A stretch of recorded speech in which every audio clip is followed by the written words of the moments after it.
కూర్చోండి.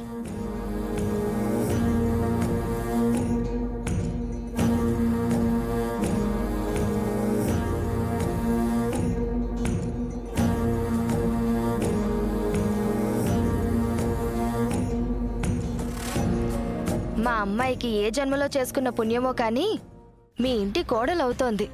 నిజంగా ఇది మా అదృష్టం.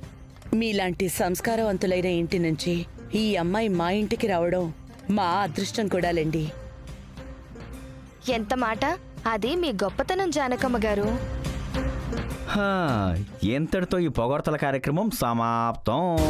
అదేంటి? అదే అత్తయ్య గారు, మన పంతులు గారు టైంకి తాంబూలాలు మార్చుకోమన్నారు కదా, టైం అయిపోతుంది అందుకని. ఇంకెందుకు లేటు, తాంబూలాలు మార్చేసుకోండి. ఉత్తమ్, లే నాన్న, లే.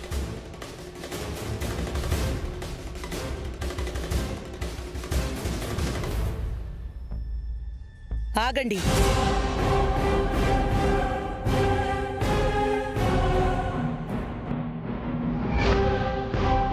భర్త లేని వాళ్ళు తాంబూలాలు మార్చుకోకూడదు.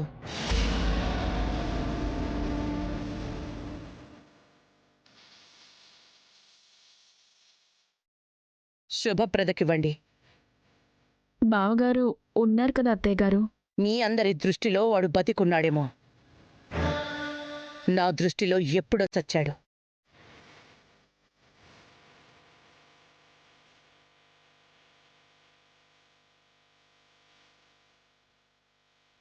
ఈవిడెట్టా ఫీల్ అవుతుందా? పోన్లే, ఇలాంటి ఎఫెక్టే మనకి మంచిది. అప్పుడే మనం ఇంట్లో సింగిల్గా ఉండొచ్చు. బాగుంది, అన్నీ వర్కౌట్ అయ్యేలా ఉన్నాయి. అల్లుడు గారు, అమ్మాయి, మీరు తాంబూలాలు మార్చుకోండి. అత్తయ్య గారు, మేము అట్టగే.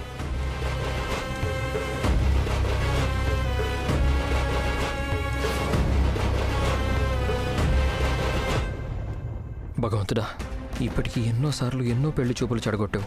ఇదొక్క పెళ్లి కూడా చెడగొట్టు స్వామి. ఇంకెప్పుడు నిన్ను పెళ్లి చెడగొట్టమని అడగను. ప్లీజ్ ప్లీజ్ స్వామి, ఏదో ఒక రూపంలో వచ్చి ఈ కార్యక్రమం జరగకుండా ఆపేసి. Please please please please please. ఆపండి.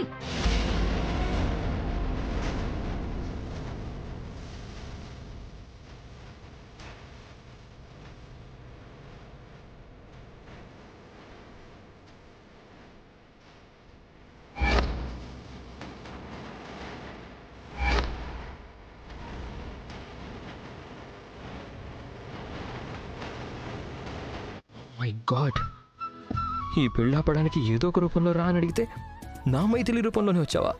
సూపర్ సూపర్ స్వామి నువ్వు. ఇంక ఈ పెళ్లి చూపులు ఆగిపోయినట్టే. ఎస్.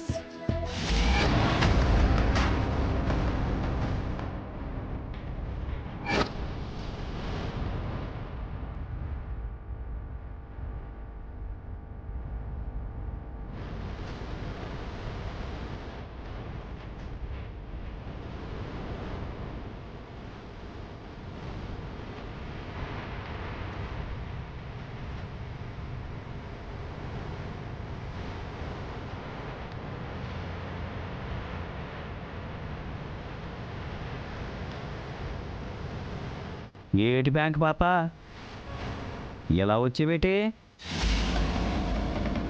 ఈవిడ గారికి పిలవని పేరంటానికి రావడం బాగా అలవాటైపోయింది. ఏదైనా మిగిలిపోయిన అన్నం ఉంటే పడేయండి, తీసుకొని పోతుంది. చాలా ఆపండి. నేనేమి మీ ఇంటికి ముష్టికి రాలేదు. మరి దేనికొచ్చావు మైథిలి? కార్యక్రమాన్ని ఆపడానికొచ్చావా ఏంటి? దానికదే కదా పని. ఎక్కడ ఏ శుభకార్యం జరుగుతున్నా అక్కడికి వెళ్లడం, దాన్ని సర్వనాశనం చేయడం బాగా అలవాటైపోయింది. మీరందరూ నన్ను తప్పుగా అనుకుంటున్నారు. నేనొచ్చింది ఈ కార్యక్రమం ఆపడానికో లేదా జరుగుతున్న కార్యక్రమం చూసి ఆనందపడ్డానికో కాదు. మరెందుకు వచ్చినట్టు? ఇదిగో ఈ ఆశ గారు, అదే మీకు కాబోతున్న వియ్యపురాలు, మా బ్యాంకులో 10 లక్షల రూపాయలు అప్పు చేసి ఈఎంఐ కట్టకుండా తప్పించుకుని తిరుగుతున్నారు.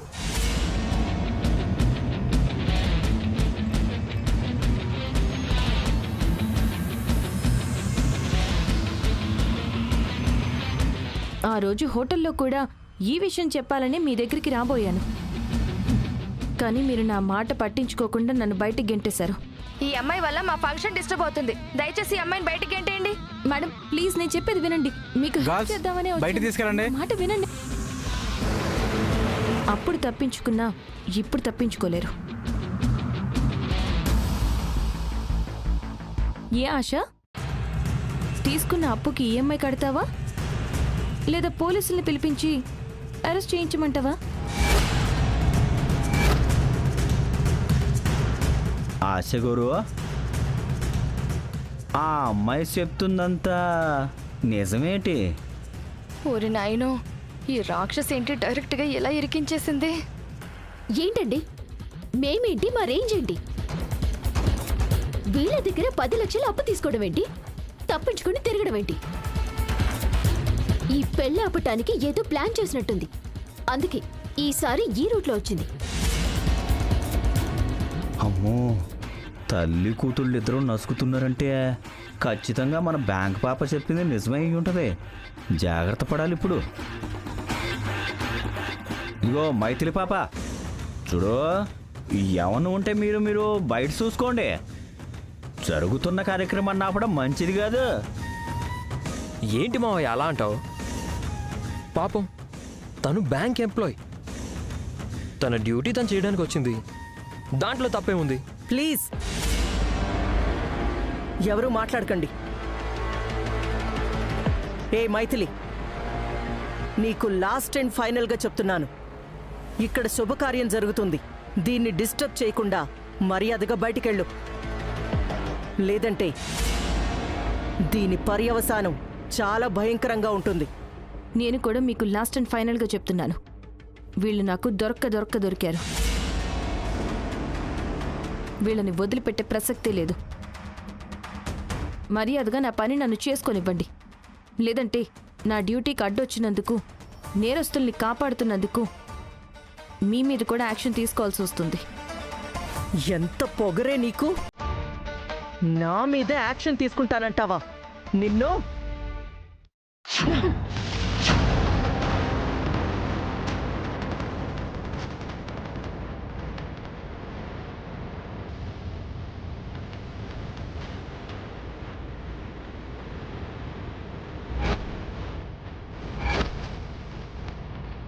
మీకు చేతులు దురదెక్కువ అనుకుంటాను. ఎప్పుడు చూడు ఎదుటివారు చెప్పేది వినకుండా ఆవేశపడ్డం తప్ప ఆలోచించడం మీకు బొత్తిగా తెలియనట్టుంది.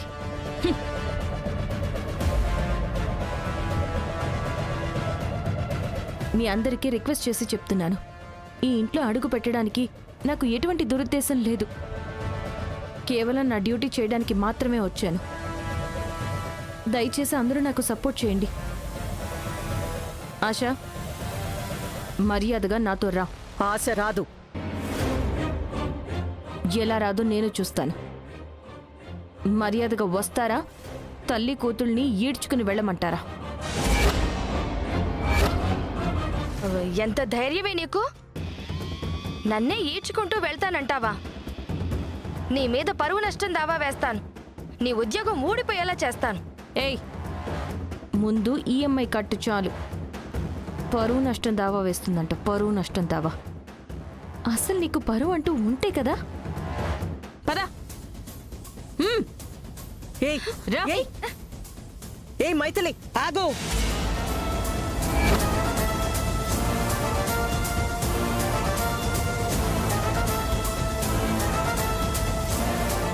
వీళ్ళ రేంజ్ ఏంటో తెలుసా?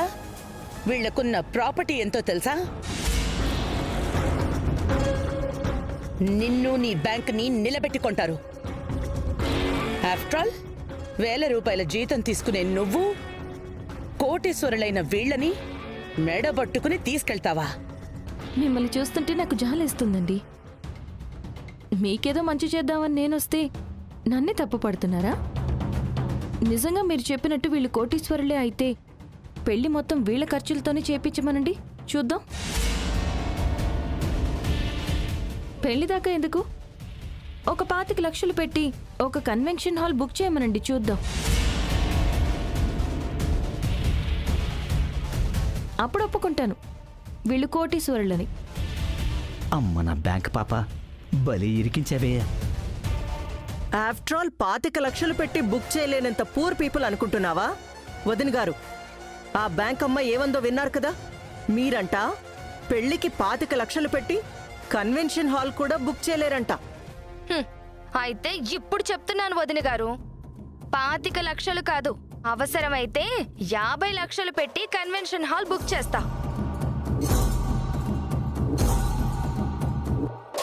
అప్పుడు నా కాళ్ళు పట్టుకుని క్షమాపణలు చెప్పిద్దాం. అప్పుడు తను చెప్పినవన్నీ అబద్ధాలని ఒప్పుకుంటుందా? అమ్మ నీ అమ్మ, అది మీ ఇద్దరిని బుక్ చేయడానికి ఆ మాట అంటే మీరు నన్ను బుక్ చేస్తారంటే అసలు 50 లక్షలు ఎన్ని సున్నాలుంటాయో తెలుసా మీకు? మిమ్మల్ని విన్నావుగా, నువ్వేమో 25 లక్షల కన్వెన్షన్ హాల్ అంటే మా వియ్యపురాలు 50 లక్షల కన్వెన్షన్ హాల్ బుక్ చేస్తాను అంటోంది. ఆవిడ బుక్ చేశాక రిసిప్ట్ పంపిస్తాను, క్షమాపణ చెప్పడానికి సిద్ధంగా ఉండవు. ఓకే, అలాగే సిద్ధంగా ఉంటాను.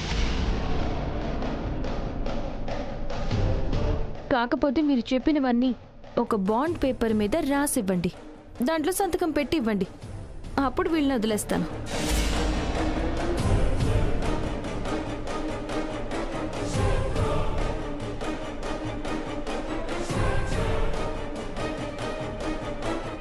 నాన్సెన్స్.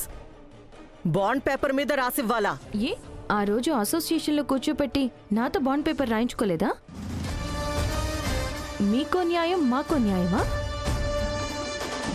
మీరలా బాండ్ పేపర్ మీద రాసిస్తేనే వీళ్ళని వదిలిపెడతాను, లేదా తీసుకుని వెళ్తాను. సిస్టరో, ఆ బాండ్ పేపర్ ఏదో రాసిచ్చేద్దారే, లేకపోతే ఆ పిల్ల అన్నంత పని చేసేలా ఉందే. ఓకే, అలాగే రాసిస్తాను. అన్నయ్య, ఆ, అర్థమైంది సిస్టరో, ఇప్పుడే వస్తాను.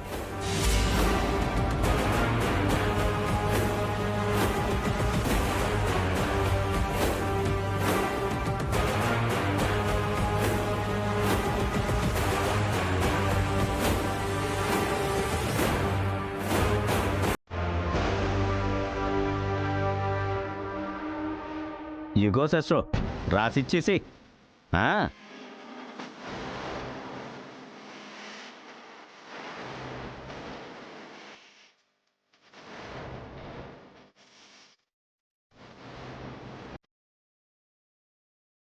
ఇదిగో, బాండ్ పేపర్ మీద ఏం రాసుకుంటావో రాసుకో, కానీ సరిగ్గా 15 రోజుల్లో ఫంక్షన్ హాల్ బుక్ చేసి ఆ రిసీట్ తెచ్చి నీ ముఖాన్న కొడతాను, అప్పుడు మాట్లాడతాను.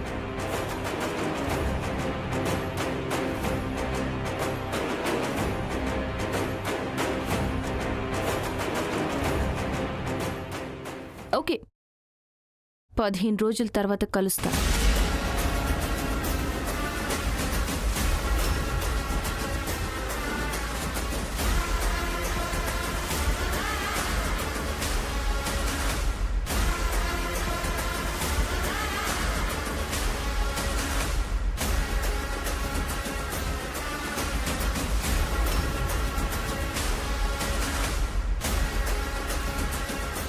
ఆహాహాహా. ఫైర్ బ్రాండ్ గురించి ఇన్నాళ్ళు విన్నాను, కానీ ఫస్ట్ టైం కళ్ళారా చూస్తున్నాను. నా బంగారం. ఛ!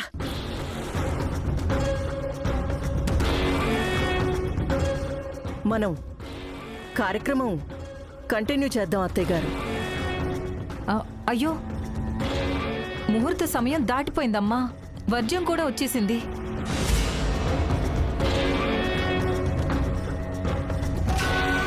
మంచి ముహూర్తం చూసి పెళ్లి వారికి మళ్ళీ కబురు చేయండి. అమ్మా ఆస్గారు, కన్వెన్షన్ హాలు ఎన్ని లక్షలది బుక్ చేస్తారు? 50 లక్షలదండి.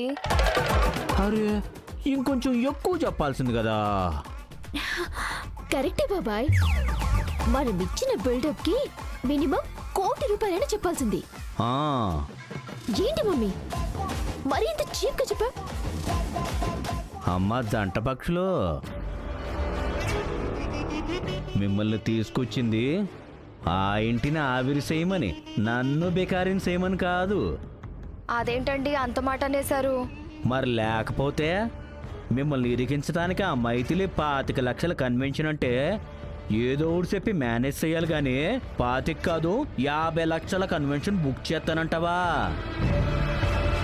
ఏ నా బాడీలో పాటలన్నీ అమ్మేసి నన్నే లేకుండా చేసేసి ఈ ఇంటిని ఆస్తిని కొట్టేయాలని ప్లాన్స్ చేస్తున్నారేంటి? ఊరుకోండి బాబాయ్, మా అమ్మకండి తెలివితేటలు ఎక్కడివి? అంటే నీకున్న ఏటి? అయ్యో మీరు చెప్పేది మరీ మోడల్ రేంజ్ లో ఉందండి. మేము జస్ట్ 420 బ్యాచ్, ఇంకంత డెవలప్ కాలేదు బాబాయ్. నాతోనే నంబరింగ్లు పెంచుకునేలా ఉన్నారు, మీతో కొంచెం జాగ్రత్తగా ఉండాలి నేను. సర్లేండి, ఇప్పుడు ఏమంటారు? 50 లక్షల కన్వెన్షన్ బుక్ చేయాలా వద్దా? బాహుబలిలో శివగామిలో శపథం చేసావుగా, బుక్ చెయ్యి మరి డబ్బులు? కదా. డబ్బులు కావాలి కదా, ఆ? నేనే ఇవ్వాలి కదా. మరి మీ చెప్పదాలేంటున్నా నా బాధ. ఏదో గట్టిగుండే కాబట్టి తట్టుకొని నిలబడింది కానీ, లేదంటే నువ్వన్న 50 లక్షల మాటకి ఇంకోడైతే ఇప్పటికి టాపా కట్టేసిండేవాడు తెలుసే. ఎందుకు బాబాయ్ గారు అలా అంటారు? మీరున్నారన్న ధైర్యంతోనే కదా మేము ఈ పెళ్లి కొప్పుకున్నాం. చా నిజమా? మ్మ్. ఇగో లాస్ట్ అండ్ ఫైనల్ గా చెప్తున్నా, ఇక మీదట ఈ ఇంట్లో ఏం జరిగినా డబ్బులు వేసిన్లో ఇన్వాల్వ్ అయిపోయి చెలరేగిపోయారనుకో, నేను మర్డర్లోకి దిగాల్సి వస్తుంది. వద్దులేండి, మీకెందుకు అంత శ్రమ? ఇక మేమేం మాట్లాడాం, మీరేం చెప్తే దానికి తలాడిస్తాం. నా సావు నేను చచ్చి 50 లక్షలు తెస్తాను. ఆ కన్వెన్షన్ ఏదో బుక్ చేసి ఆ రిసిప్ట్ పంపించి సావండి. అలాగేనండి, వెళ్దాం పదవే.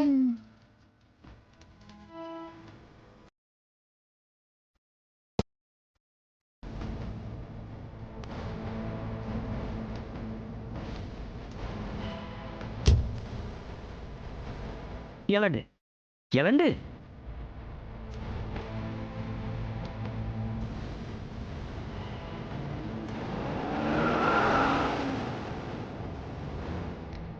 దశ కొద్దీ దొరికాడు బూసి కళ్ళ మొగుడు అని, నా కర్మ కొద్దీ దొరికారు. ఏళ్లతో ఇంకెన్ని తిప్పలు పడాలో ఏటో. 50 లక్షలు.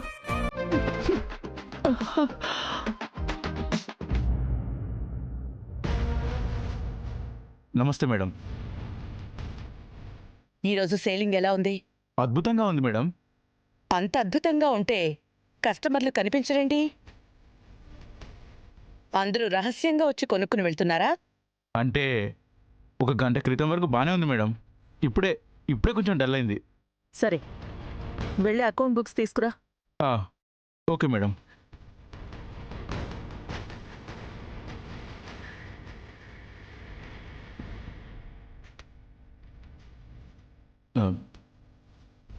మేడం, ఇవన్నీ ఈ మంత్ అకౌంట్సే. నమస్తే మేడం. నమస్కారాలు తర్వాత. నువ్వేంటి ఎక్కువ సెలవులు పెడుతున్నావంట? ఇక మీదట సెలవులు పెట్టను. సర్లే, వెళ్ళి పని చూసుకో. అవును మేడం, అన్నట్టు చెప్పడం మర్చిపోయాను. మొన్న మన ఉత్తమ్ బాబు వచ్చారు మేడం. ఏంటి, మన ఉత్తమ్ వచ్చాడా? అంటే మన ఉత్తమ్ బాబు ఫారెన్ నుంచి వచ్చారంట కదా అని అడుగుతుంది మేడం. అంతే కదా సుబ్బులు? అవునవును మేడం, నేను అదే అన్నాను. అలా అయితే మిమ్మల్ని అడగడం మర్చిపోయాను అనాలి గాని చెప్పడం మర్చిపోయాను అని ఎందుకన్నావు? అన్ని తెలివితేటలే ఉంటే ఇక్కడెందుకు పనిచేస్తాను మేడం? సర్లే, వెళ్ళి పని చూసుకో. వెళ్ళు మేడం. నెక్స్ట్ మంత్ అకౌంట్స్ కూడా ఇందులోనే ఉన్నాయి మేడం.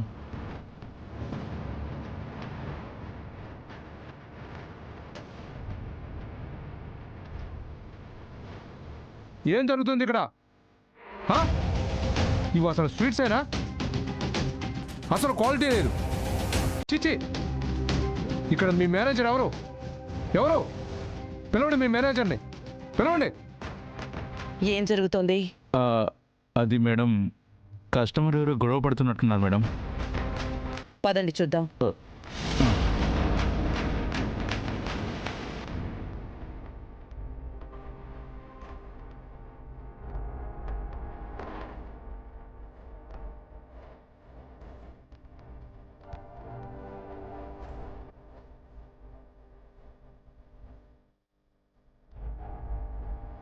పేరుకేమో పెద్ద స్వీట్ షాపు, వేలాది మంది కస్టమర్లు, నమ్మకమే మా బిజినెస్ అంటారు.